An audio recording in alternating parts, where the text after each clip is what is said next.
আজি অসমত উপস্থিত হয় জাপানৰ প্ৰতিনিধি দলৰ অধ্যক্ষ নুকাকা ফুকুচিৰো। 4গৰাকী সাংসদ সৈতে 40গৰাকী বিভিন্ন ক্ষেত্ৰৰ বিষয়া। এই সকলোকে আদৰণি জনাই মন্ত্ৰী ৰঞ্জিত কুমাৰ দাসে। এই সাক্ষাতৰ পাছত মন্ত্ৰী ৰঞ্জিত কুমাৰ দাসে এক ভাল খবৰ দিয়ে। কামৰূপ জিলাৰ আমিনগাঁৱত স্থাপন হ'ব জাপান চৰকাৰৰ উদ্যোগত কাৰিকৰী প্ৰশিক্ষণ কেন্দ্ৰ, য'ত জাপানীজ ভাষাৰ লগতে যুৱক-যুৱতীসকলক কাৰিকৰী দিশত প্ৰশিক্ষণ প্ৰদান কৰা হ'ব। দাসে কয় যে জাপান আৰু অসমৰ মাজত এতিয়া সামাজিক আৰু অৰ্থনৈতিক সম্পৰ্ক অধিক শক্তিশালী হৈ উঠিব।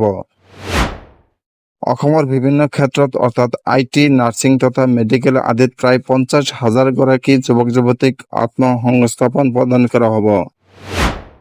এই কৰ্মসংস্থাপন দিয়াৰ প্ৰাক মুহূৰ্তত গুৱাহাটী IIT সহযোগত প্ৰশিক্ষণ কেন্দ্ৰ স্থাপন কৰা হৈছে, যাৰ নাম হৈছে গুৱাহাটীৰ আমিনগাঁৱত নিৰ্মীয়মান অৱস্থাত থকা Asian one technical development centre.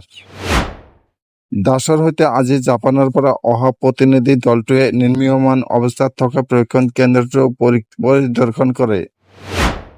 উল্লেখ কৰা প্ৰয়োজন যে এই কেন্দ্ৰটো জাপানত কাম কৰিব বিচৰা অসমৰ যুৱক-যুৱতীসকলৰ সুবিধাৰ্থে মুকলি হ'ব।